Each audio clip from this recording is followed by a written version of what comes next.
Welcome to the Mad in America podcast, your source for science, psychiatry, and social justice. Welcome to the Mad in America podcast. This is Derek Blumke, editor of Veterans and Military Initiatives, and I'm here with Dan Hurd of Ride with Dan USA and One Pedal at a Time movement. So, Dan, thanks a lot for joining. Welcome to the show. Welcome to one of our first episodes of Veterans for Mad in America. Thank you for having me. I appreciate the opportunity. Absolutely. So I'm going to do a quick background on yourself, and I'd love for you to tell your story.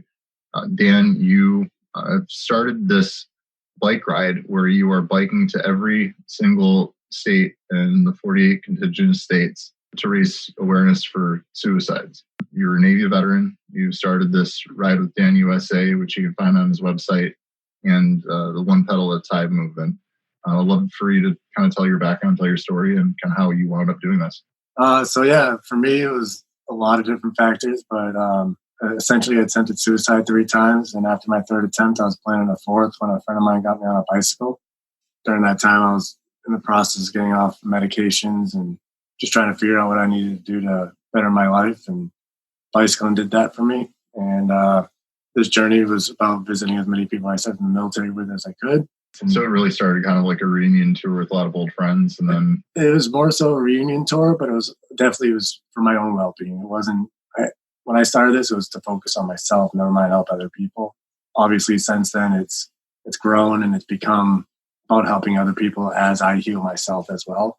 But it's really just, it's one pedal at a time. It's taking that initiative and showing people that we can survive anything with nothing, and that we need to talk about what causes the suicide attempts and what causes these increase that we're having, especially in the last 5 to 10 years, the increased amount of suicides that happen through veterans and through general population. And I want to be one of those people that, bring that voice to bring that up to the limelight and make people understand that this is something that's serious, and not wait for it to get to, unfortunately, a lot of people think it won't happen to my family.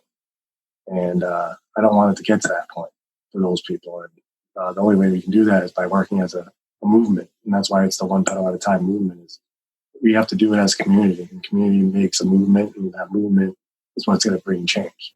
So it's really inspiring what you're doing. I actually saw a news article that featured you in my hometown area in northern Michigan. And I was in Detroit at the time. And I reached out to you on Facebook and said, "Hey, this is really interesting. I'd love to sit down and talk with you. I'm really excited to hear about your ride." And I'm really glad that we did, because we've had some really great conversations over the past day or two. So I'd love you to tell us more about your experiences. You talked about your focus on suicide awareness. I'd love for you to tell us about how you got to this mission, your own personal experiences that led you to this, because this is a pretty serious initiative, and it's not something that somebody just wakes up one day and says, "Hey, I'm going to go ride around the country on my bicycle for suicide awareness." Yeah, for me personally, being a veteran, obviously that has some stuff to do with it. But so you were in the Navy? Yeah, I was in the Navy. Okay. And I did 4 years active duty. I enjoyed my time, not always the things that we had to do, but the people, and that's why I wanted to reconnect with these people. Is they were more of a family to me than my own family. So the camaraderie and everything else that was involved in it. But a lot of my stuff actually occurred before the service. So being a childhood, I was molested as a child by multiple people, dealt with early age drug use. From there, went into foster care system, was put on medication because of misdiagnosis of being bipolar, depressant, insomnia, all these different categories, and pretty much throwing pills at me until I was 17, when I decided I wanted to really get into the military. And unfortunately, that was where my first suicide attempt was about 6 months after I got off my medications, about 6 months before I joined the military. I just had a mental breakdown and just felt worthless. But it was also the first time in my life that I had clarity, in a sense. I understood what I was going through, and was realizing a lot more things that I didn't realize because of the medications I was on. I was zombified, is the best way for me to put it. I just was going through the motions of life, but didn't care what was going on and what what was affecting it because I was on the medications. Doctors said I was going to be okay. And I just listened to what I was just doing what I was told to do and listening to what they were telling me was working. So fast forward, so you had your first suicide attempt not long before entering the military. Then you went in, did 4 years in the Navy as a diesel mechanic. Yes. So what did you like? What did that entail, and where did you go to do that? So I did 2 tours. We went over to the Gulf. I did Kuwait and Iraq. And, so you're in the Navy, so I'm assuming you're on a boat. I was on a boat most of the time because of my job and because of the stuff that we did. I worked a lot with the Marines and a little bit with the Army. Okay.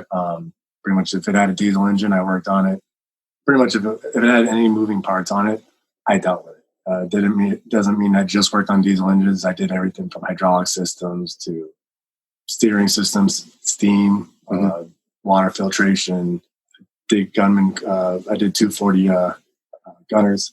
So I pretty much if it moved and had anything that moved in it, I worked on it. So it sounds like a pretty exciting 4 years. Yeah, it actually was probably the best 4 years of my adult life. Yeah. Since being from teenager to actual adult. Yeah. Because I wasn't really on medications. I was self-medicating with alcohol, unfortunately. But I was in a good mindset from my first suicide attempt in 17. And I never considered it the entire time I was in the Navy. Things were good. And then I unfortunately wasn't allowed to re-enlist because of the downsides in the military. And that had nothing to do with you. That was just like I got out of the Air Force in 2005. That they were cutting troop strength across the board, and just in order to reduce total cost to the Department of Defense. Yeah, their quickest way of cutting costs is cutting headcount. And pretty much once you finish your contract, there was a program called PTS, which literally a computer took analytics of your information and either said yes or no. Huh. And unfortunately, I got the no. Yeah. Before that, my goal was to do 20 years. I thought the military itself was a good fit for me. It was easy, as much as there was hard things to do. It's funny you say that because like most people say, "Oh my God, that must be so difficult," and it is. Admittedly, it is. It is. But for me, as a daily, like there was routine. You almost knew what was going to happen before it happened. Right. In most cases, obviously things happen, but it really got to a point where it was easy for me. It was good. It's routine. You know what you do. You know where you're going to be tomorrow. You know who you're going to be with. You know you're going to be fed. You know you got a roof over your head. Exactly. Like, it's all structured. Yeah. And then when I got out of the Navy, things kind of went downhill for me. Yeah. The first 9 months after getting out, I found out a lot of different things between service records and medical records being lost for myself. And now I found out that actually just from my command alone, I know at least 12 people that have had this issue. So for me, I was self-medicating. I was an alcoholic at the point. I didn't really deal with medical at all at that stage. It's that first year you said, I think, is when you started to go to the VA and then you started getting prescribed again. Yeah. So after the first year, I actually stayed in California when I first got out where I was stationed. And after a year, I ended up moving back to Massachusetts where I'm from. And that's where I got into the VA system and started getting things that I needed. Yeah. And unfortunately, because of the medical supplies, medical records and service record being lost, it was hard for me to get the proper help that I needed. Which is a common thing. You're not an anomaly. No, unfortunately, it happens far too often. Yeah. And that's something that we need to change too. And that's why I talk about it. For me personally, I think I'm grateful because I have all my limbs. I have most of my mind. So there's people out there that have it way worse. Yeah. That really do need that support. And unfortunately, they're not getting it because of paper. Which is common. And this goes back to the Vietnam generation coming home from war as well. Yeah. So let's move to your treatment. Maybe let's talk about your treatment and our conversation for the past 24 hours. Before we started this talk, you said something to me about kind of what you've learned over our discussions in the past day or so, and how that's kind of reshaped your approach to your previous experiences. Yeah. So my experiences, obviously I thought it was one thing then another from talking to you and seeing the information that you have as it relates to taking antidepressants and lead to getting to the point of doing suicide attempts. Yeah. It's made me reconsider that, the things that I thought were possibly the issues may have just been like the triggers, but it was actually the medications that were really pushing me over that edge. And a lot of it was every time including at the 17, I was on medications before that. And my other 2 attempts, it was always after I got off medications. I was in that withdrawal period, and I never considered that even an option until the last 24 hours. Because your second attempt, you said that you stopped taking medications 2 days earlier, you said. Maybe talk through that, how you got to the point where you said, hey, I'm going to stop taking these medications. For my second attempt, I stopped doing prescription medications about 4 months before my suicide attempt. At that same time, I was getting off of illegal drugs. Mm-hmm. And it was 2 days after I got off the last self-medication, where that I did my second suicide attempt. Mm-hmm. So it was all within the withdrawal periods. It was I was using cannabis because I'm from a state where it was legal medically at the time.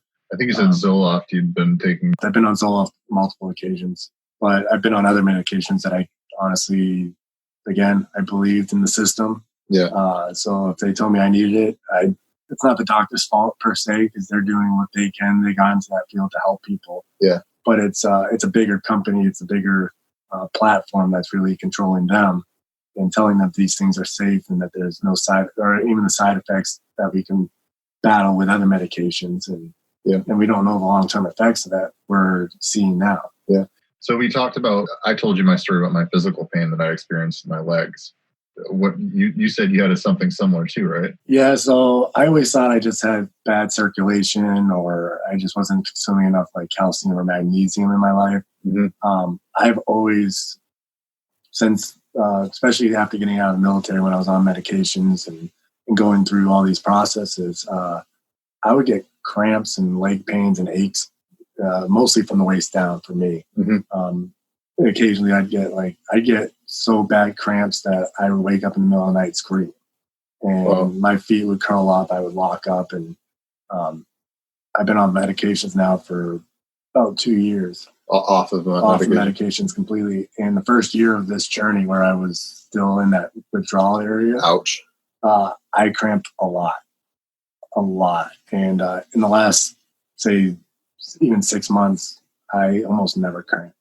And you would think so that I would do that because of what I'm doing.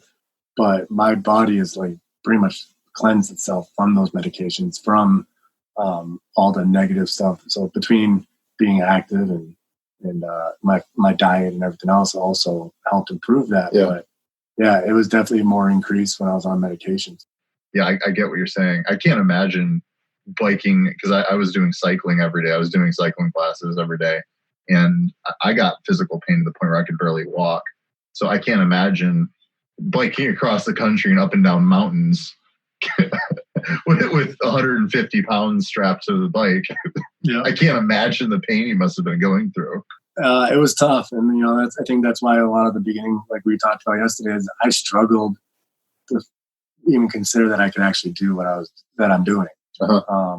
And obviously there was a lot of things that helped with that, was people that found this journey really useful for themselves too. So that's part of this journey and why it's developed so much, is taking that and doing it for myself and really bringing awareness to people by telling my story and getting them realize that they're not alone.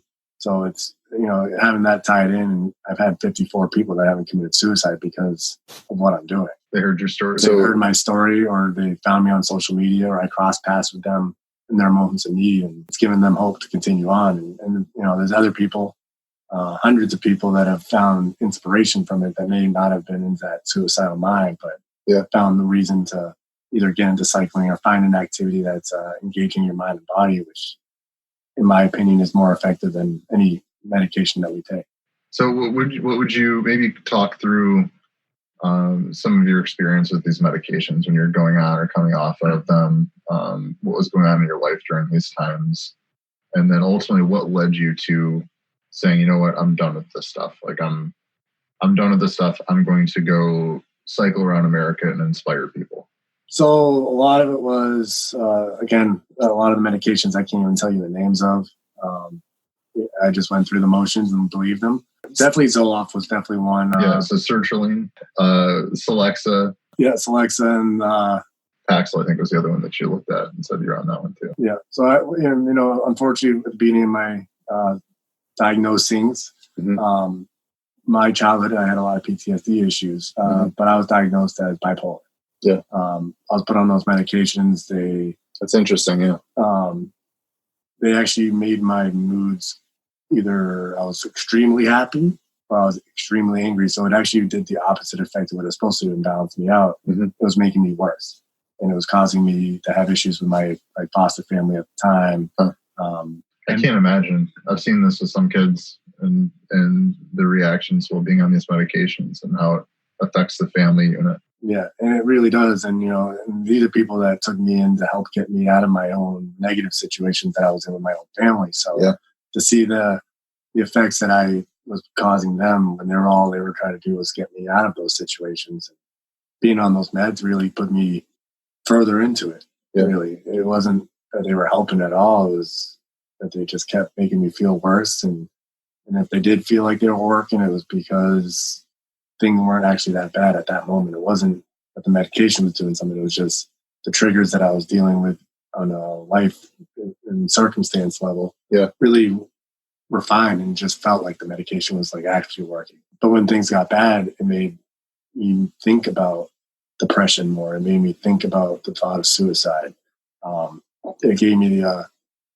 It made me think about it so much that when I finally got off medications and I had these withdrawals, I was feeling the aches and the pains and the lack of motivation in a sense, to the point where it really felt like the best idea was suicide because of all those thoughts that I was having.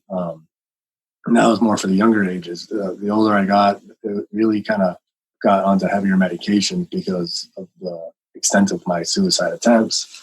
Unfortunately, my first one was never reported. That's why I was able to join the military. So for me, it was when I finally got put on medications after the military, I was zombified. I had friends that passed away and people important to me that, if somebody important to you passes away or leaves your life, usually you have some type of reaction to it. I had nothing. I literally felt no sadness, no happiness. And that was with anything and everything in life. You could have told me that I was coming to get killed and most people would go into a panic attack and be like, all right, cool, whatever. Yeah. It didn't mean anything to me. And kind of like what we were talking about before is, it numbed me to the point where I didn't care what people, if it was not that I ever stole or anything, but I had no care in the world if I did steal.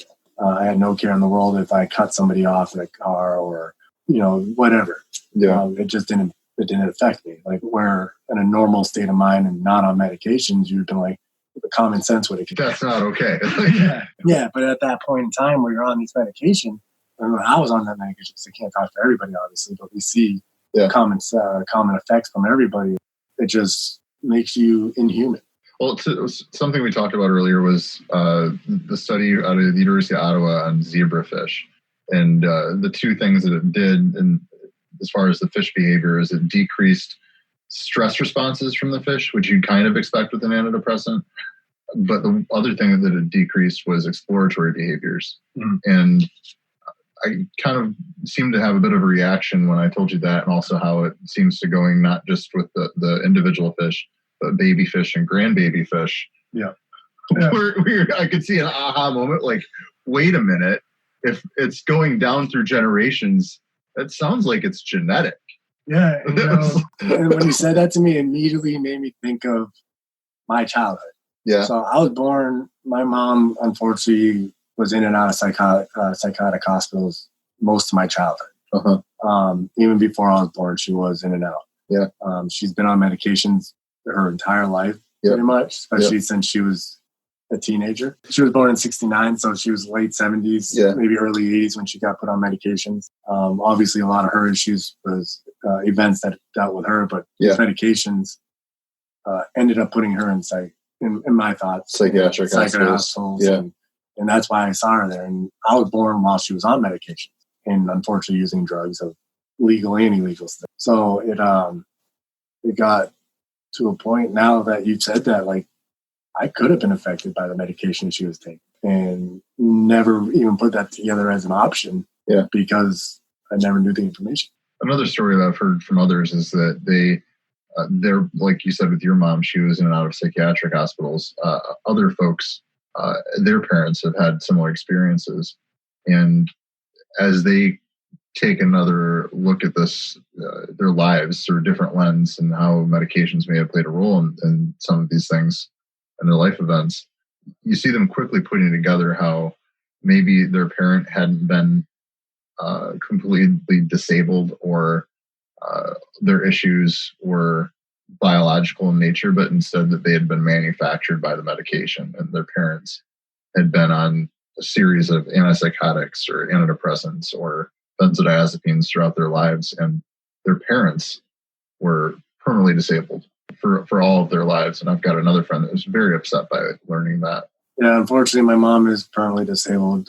She's not to an extent of maybe worse off as some people, but she can't work. She can't do certain things in life because of medications and her events that she's had to deal with. So yeah, absolutely, I do.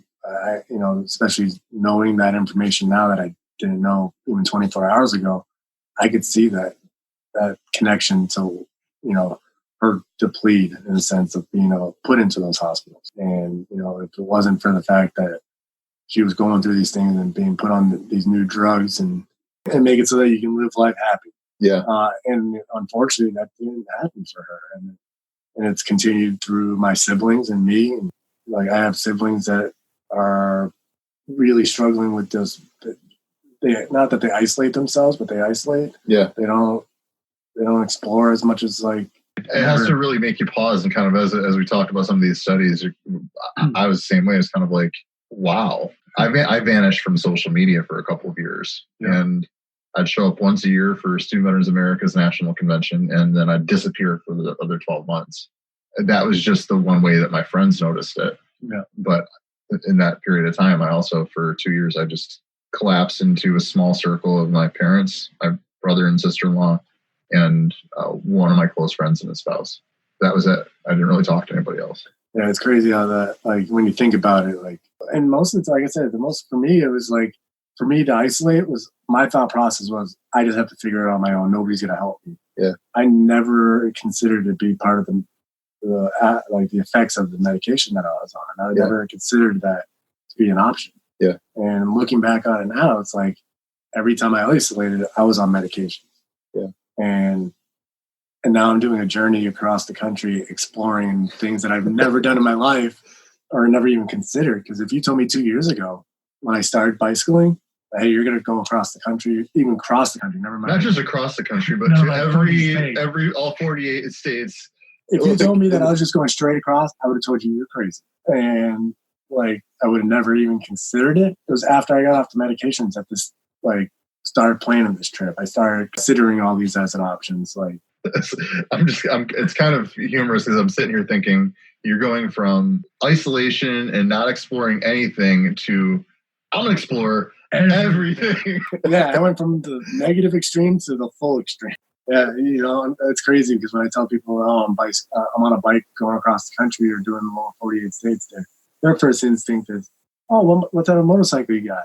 No, I'm on a bicycle. And, just and it's funny because even doing it, sometimes it's almost like, man, how can I comprehend that?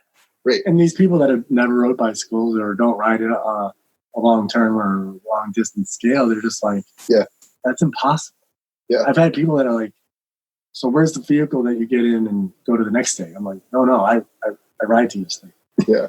No, you left Massachusetts, a year and a half ago, and you're just gone. Yeah, so I left Massachusetts. I left home. Yeah. March 5th of 2018. What was that like, packing up for the last time and just leaving? A mix of feelings. Part of me was either I'm going to be successful at this or I'm going to end up back into my negative thoughts. Uh-huh. And, at least I said I can give it a try. But, my thought of suicide was kind of almost gone for the most part at that point. And at that point, you'd been off the medication for a certain period of time? So I got off the medication in August of 2017. Uh-huh.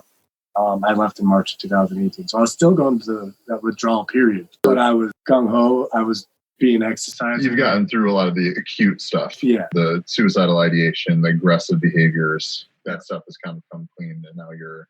And for me personally, at the beginning of my journey, the first 4 months of this was New England. That's home for me. So I wasn't out of my comfort zone. I was still, I tell people New England, the first 6 states on my journey was my farewell tour. Seeing the people that I knew in those states and say, hey, I don't plan on coming back. Yeah. And I haven't been back. And the only reason I will go back is to visit, but with already in place that I'm leaving. But yeah, even the first year of just hurting, and even the first almost a year on the road, I dealt with pain. Yeah. I'll say the first 10 months, which would put me about a year and a half of being off medication. Which is, how long had you been on the medication up until that point? And that, well, unfortunately, I've been on and off of it. At that point, I was only on it for about 6 months, on and off for years. And that was Zoloft and a couple of other drugs. Yeah. Zoloft was my biggest one that I had been on and off of. And then usually there were 4 or 5 other meds total. How does it feel to you now, kind of being able to connect a lot of that physical pain that you experienced in that first year of your ride with the medication? Because when we first started talking, you never associated, you thought you were in a lot of pain that first year, but you thought you're probably just stiff and sore. Yeah, I thought it was just because of the routine. But I also dealt with this pain before this trip. Like in high school, I played football. I would cramp every day, and I would drink fluids all the time. It wasn't like I should be cramping. Or in like body aches. And to just describe the body aches, like the pain, because let's talk maybe about your cycling experience and how that played a role in the pain. Like, what was it? Your calves, your feet? So for a lot of it, it was like my joints, like the actual joints itself and the muscles. But for cramping wise, it was definitely my feet and from literally the hips down, just on fire. Yeah. But daily and unrelenting. It was almost every day. Yeah. But it's kind of like anybody else. And I just posted this on my my social media pages.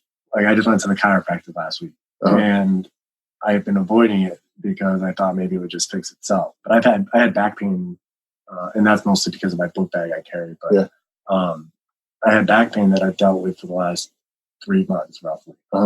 And the pain at the beginning of those 3 months was higher. And it's kind of like anything else, we get used to that pain. And that peak of pain becomes our normal. So that's kind of where I was at. I was going through this pain so often and dealing with it on a daily basis that it just became not numb, but like a normal person that gets that pain for the first time, they're at like an 8 or 9 pain level. And then over time, it's like, oh, I'm at like a 4. Yeah. And really, if you put that same pain that you're dealing with at that 4 to somebody else, they're like, holy, how do you deal with this? Yeah. And that was where I was at. It sounded like for a short period of time, it was like almost a showstopper. Yeah, it really was. It was the first 4 months was definitely the toughest of this journey for me. And that was because I was going through mountains, and that's what I was tying it to is the trip itself. I'm going through these hilly areas. I'm riding 60 something miles a day, whatever it was. Sure. And that was what I tied it to. And that's anybody that's never considered this as like the alternative and the actual cause to it. Yeah, like I didn't even put it. I'd never even considered the big medications that were giving me that withdrawal or that pain. Yeah. And so in the last 24 hours, it's been to a point where it's like I can almost every single time I got off medication in the 3 suicide attempts that I did was within usually 6 months to a year of being off medication. And for the longest time, I thought that they were the ones that were preventing from being like. So it took me a year to get off of Zoloft. But when I first found out that I was trapped on it, I was pretty upset. I found myself trapped on a medication that I no longer wanted to be on, and I had not been warned that I could be stuck on this drug. And the thing that kept me on the drug wasn't behavioral. It wasn't my depression came back. It wasn't, which it did. It wasn't anxiety or panic, which I was having. It was a physical pain that every time I'd get down to 0, about a week later, my physical pain would peak, and to the point where it was stopping me from daily functioning. I can't imagine just stopping during any of that time, because I had 3 attempts where I got to the point where I stopped and thought I was done. And then like 2 weeks, 3 weeks, a month later, a month and a half later, I start having physical symptoms again. And once the point where I started having physical pain, I realized that like, if I've got physical pain and I'm a month in, I've been a nightmare to those around me for the past 2 to 3 weeks. And so, I mean, I guess the plus side, you're on a bike by yourself for the most part, so you weren't able to be a brat. Yeah, no, and for that purpose, people, obviously, there's always somebody that I have to vent to. That's important.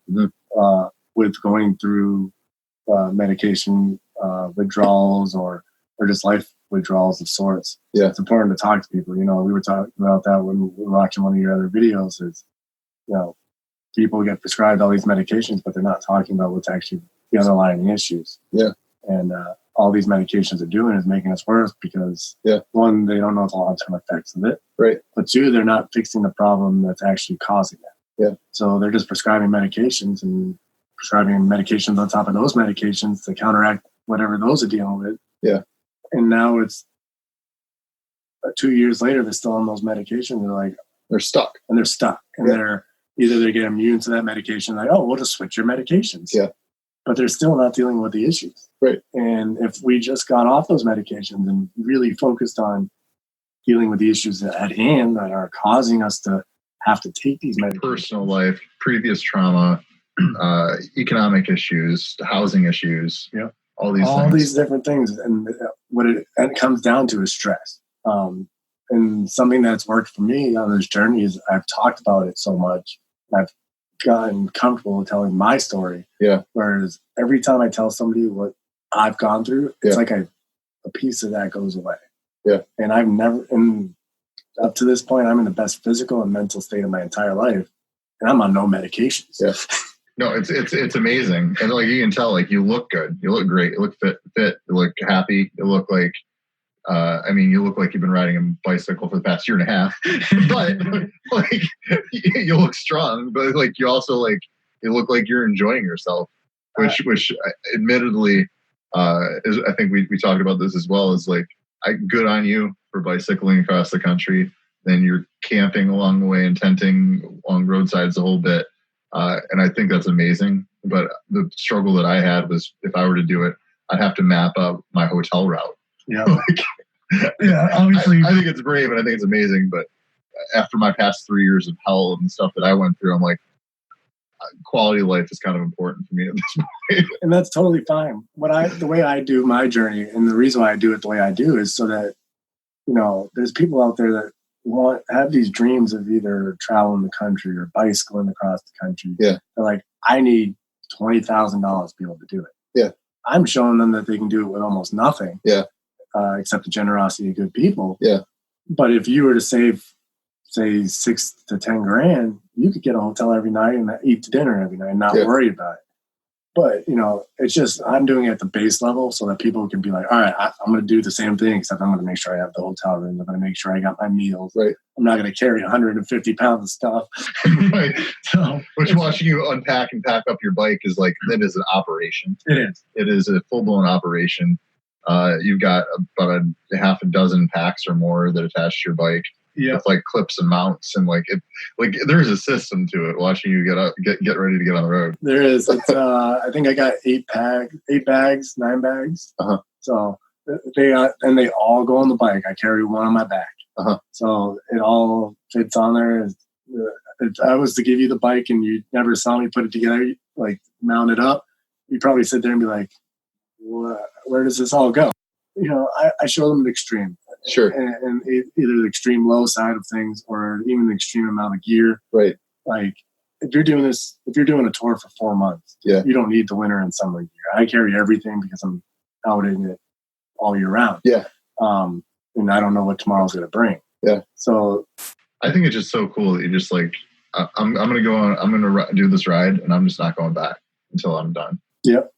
I think you've had some of your friends jokingly nickname you Lieutenant Dan, but it is very gump of you to do this trip. And I mean that in the most positive compliments I could possibly put together for you. No, and it's funny that you bring that up too, is like Lieutenant Dan became my nickname in the military. Uh-huh. I was never a lieutenant. Yeah. But when I'm clean shaven and clean cut, I guess I look a little bit like him. Yeah. It's just cool, like, and also knowing what Gary Sinise now does, the actor that played Lieutenant Dan in Forrest Gump. Supportive of veterans. Huge military support, huge. His Gary Sinise Foundation has done amazing things for the veterans community. Between that and the Lieutenant Dan band, like I saw him in boot camp. Oh yeah, RA school in schooling. I saw him. Yeah, they came and do free concerts for the military all over the world. I met him years ago, and he's just such a friendly, warm person. And so how this ties into you being Forrest Gump here. Yeah, so when I decided to study this project, like my friends were like, dude, you're going to be like the Forrest Gump on a bicycle. And I was like, it's perfect. My nickname for now, it's been over 10 years. It's been Lieutenant Dan. It was almost like, as much as it's hard to believe, it was like I was almost destined to do this project. So like being Ride with Dan USA, Forrest Gump had people following him. They didn't know why they were following him.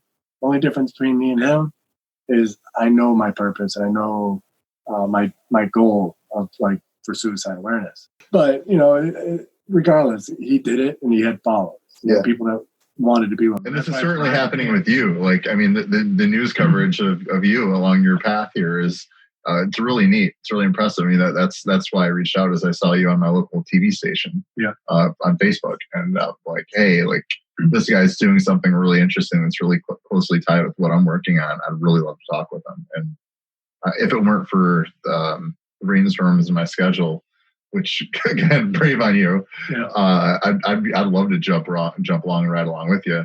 My bike's in the garage and ready to go. So hey, just so you know, if you ever decide, I got just under 2 years left, you can come join me anytime. I please count me in. I probably will be doing just that. Anytime. And I tell that to anybody and everybody. It's called Ride with Dan for a reason. It's USA because obviously I'm doing the USA. Yeah.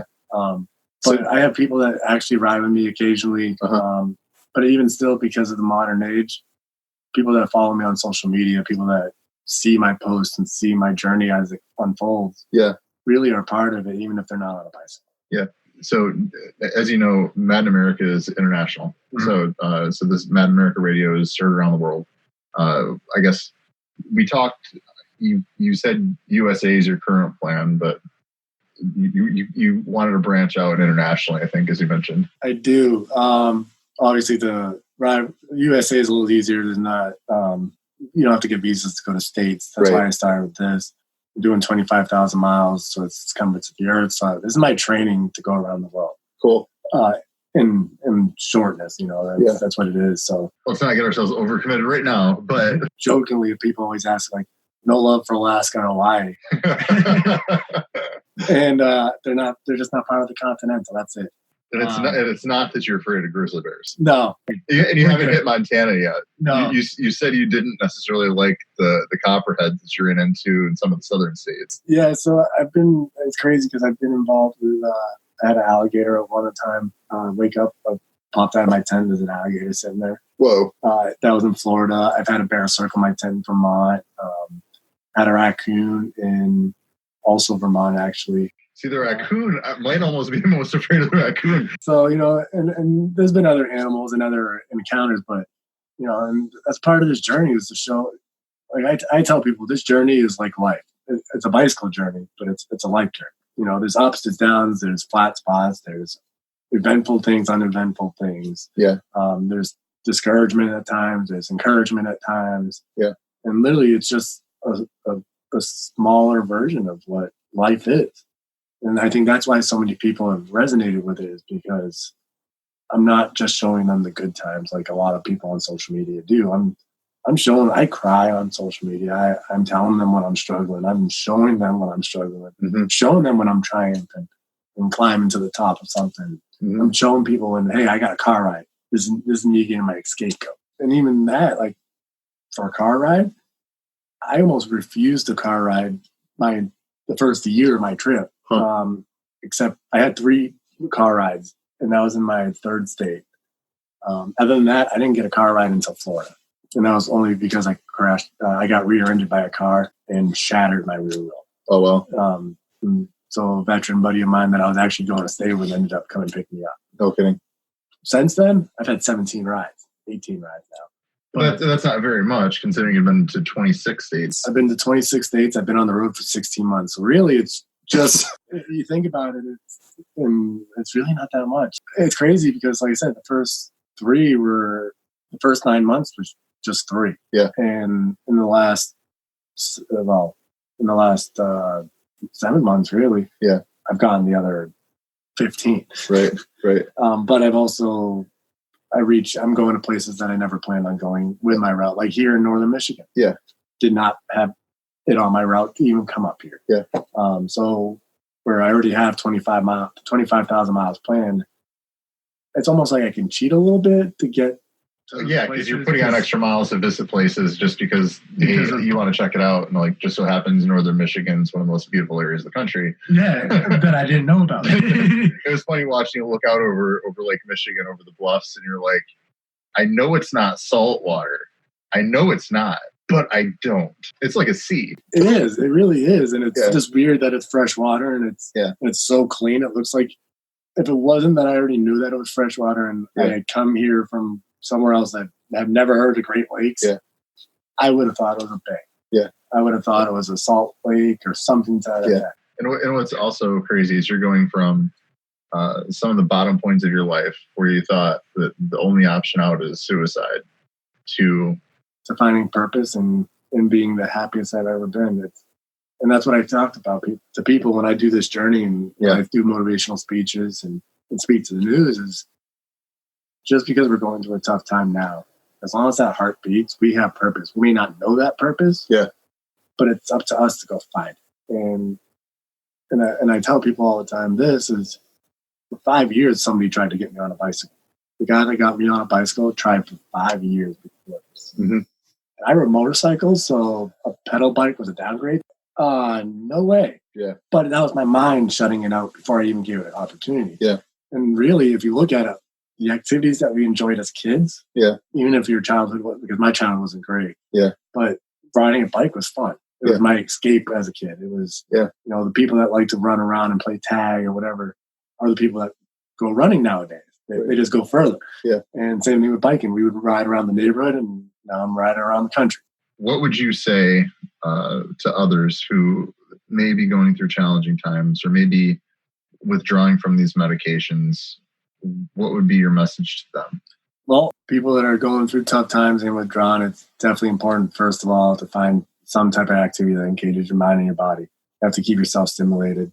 You're obviously going to deal with withdrawals of what life issues that you've dealt with or medications.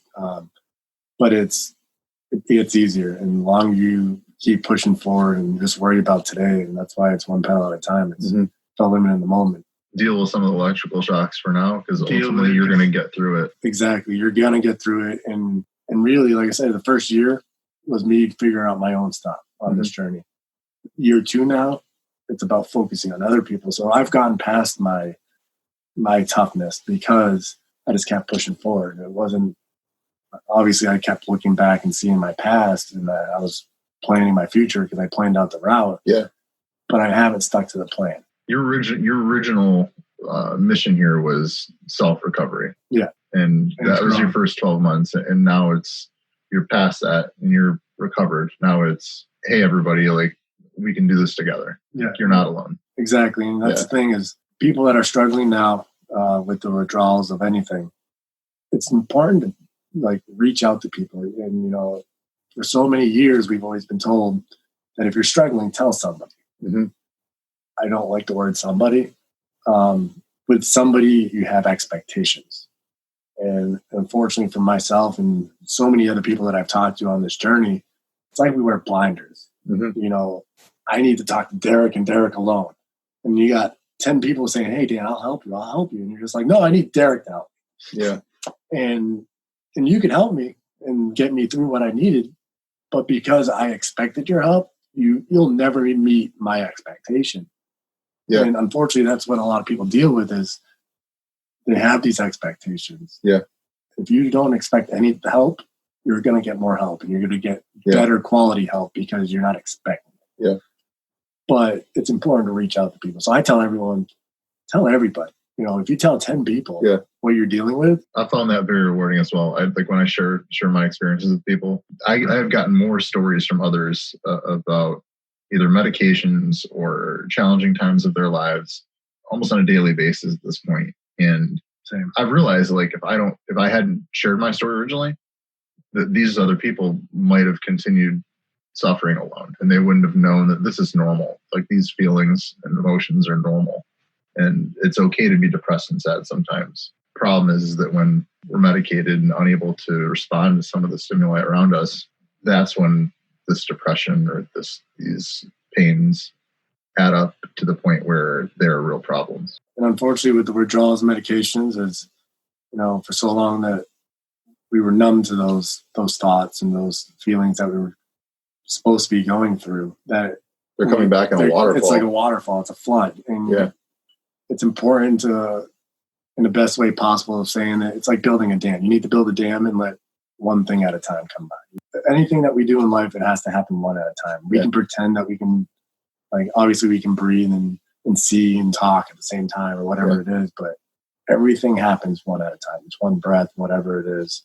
So take that into perspective and take that and know you can only work on one issue at a time. Don't try to take it all on. Just say, hey, I'm going to deal with this thing today. Thing. And if that day, do that. If it's not done with that one day, do it again the next day. Yeah. And every day is a new day. And it's not a life or death thing. Everything that you think is, or you may have made up in your head, is this has to happen. Otherwise, my life's going to be a failure, or nothing's going to work out if this one thing doesn't work out. That's not true. If that was the case, then we wouldn't be here. We wouldn't be here. Exactly. Because I lost everything. A lot of my issue was I got off for my third attempt, I got off drugs, legally and illegal, permanently. You haven't drank in 7 years, you said? Just about 7 years, yeah. And then it's been over 2 years for everything else at this point. But yeah, I'm happier than I've ever in my entire life, from childhood. Yeah. From my earliest memory of 5 years old. Sure. To now. The last year has been the most amazing in my entire life. Rewarding, absolutely. Because, like I said earlier, I've had 54 people. I've had hundreds of people that have been inspired by this. Yeah. I was happy with just finding my own self. Yeah. And the first person that found something out of this was the biggest reward ever. And everybody else, obviously I want more. First and more person people. that found something out of this. What do you mean? So, first woman that I dealt with, and I don't know, you probably heard this on the interview, is because I talk about it a lot. It's how much it means to me. I was riding down the road. I was doing this journey again for myself. So anybody that I came across, I needed validation. Mm-hmm. I needed some people to follow my journey to keep me validated. Yeah. And so I stopped to talk to this woman for 2 minutes. I was a half mile away from a bridge that I crossed. It's one of those valley bridges, so it's really deep but short. Yeah. She was a half mile from it. Yep. Stopped to talk to her for 2 minutes. Hey, I'm bicycling in the 48 states. Here's my card. Check it out. All right, I got to get going. I got to make it to my Which you're just about shameless with, which is really amazing. You talk to everybody. Everywhere, watching you go around, you make new friends everywhere you go. And it wasn't always the case. Yeah. It wasn't. Yeah. That takes time. I was, in a lot of ways, I was an introvert. Unless I knew you or knew you through somebody else, even then, it took time for me to get used to. But if I knew you, you would never have thought I was like that. But so you were talking to this young woman. So I talked to her for 2 minutes, told her what I was doing. Yeah. Said, I got to get to my destination. At the beginning of my journey, I was focused on making it to where I needed to go. Sure. Which changed since. I just kind of go with the flow, and wherever I'm meant to be, it will be. Didn't know anything about what she was dealing with. Never got to that in the conversation. Yeah. Went on my way. She messaged me later on, a few days later. She was planning on jumping off that bridge that day. Wow. And instead, because of the transaction that we had, she was like, maybe I'm not supposed to do this. Went home and went and got help. Mm. And when she told me that, just broke down. At that point, I was still going. It was still early enough where I was dealing with the withdrawals and stuff like that. But I thought she was pulling my leg. Yeah. I was like, there's no way. Yeah.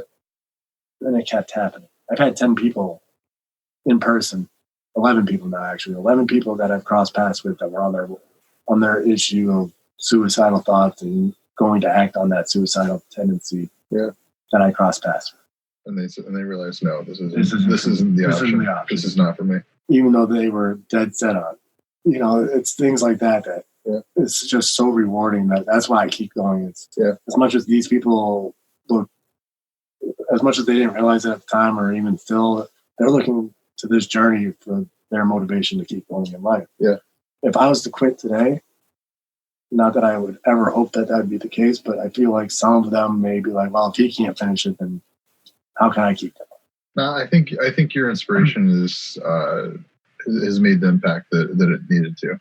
Yeah. I think if you stop today, that people that you've inspired so far would be totally good with knowing what you did and what you did to impact their lives. So, and obviously that's what I hope, and that's the intent that I want them to have. But yeah, in the back of my mind, I still have to think about the negative side of those things. Like if I quit today, 25 of those people might not be here tomorrow. It's not necessarily the lives you've already impacted, but you're talking about the lives that you're going to continue to impact. Exactly. Yeah. And so for that, like, and people ask me why I call it a mission. This is a mission. Yeah, sure. I'm dedicated to it, and I want to see this thing through. There's days where I'm like, man, I don't know if I can do it. Yeah. I just think of those people, and it's just like when they're struggling, I'm hoping that they think about my journey and what's going on, and be like, if this guy can do it, and he can make it through, I can do this. I just got to keep going and pushing forward. Yeah. And so that's the most rewarding thing in my entire life. Well, Dan, it's been an absolute pleasure getting to know you. It's an inspiration hearing about what you're doing. I really look forward to following you on the rest of your journey. For anybody who's listening, would like to follow Dan on his journey, it's ridewithdanusa.com. He's also on Facebook. If you want to keep updated with his travels, you can go there. If you'd like to join him, I know he loves what do we call it, the followers, or the Mr. Forrest brought along? Yep, the followers, the people that wanted to be part of the journey. I always encourage people to do it. It's called Ride with Dan for a reason, but unfortunately, not everybody's able to just leave their jobs or stuff like that. So that's why I encourage people to follow through social media. Or if you're passing through a town and you just want to go for a ride for a couple miles down the road and have a chat. I've had that too. So, and that's something that's on my website. They can see my projected route. It's projected. It's not the actual route. Sure. But if I'm coming through their areas, feel free to reach out. Let's connect. Let's talk. Whatever it is, it's what this journey is about. As much as I have a projected route, again, it's a journey that's going to take you where it's going to take you. Exactly. Yeah. And Northern Michigan was one of those places. Well, Dan, thanks a lot for joining us with Mad in America. I wish you the best of luck and greatest success with every pedal at a time.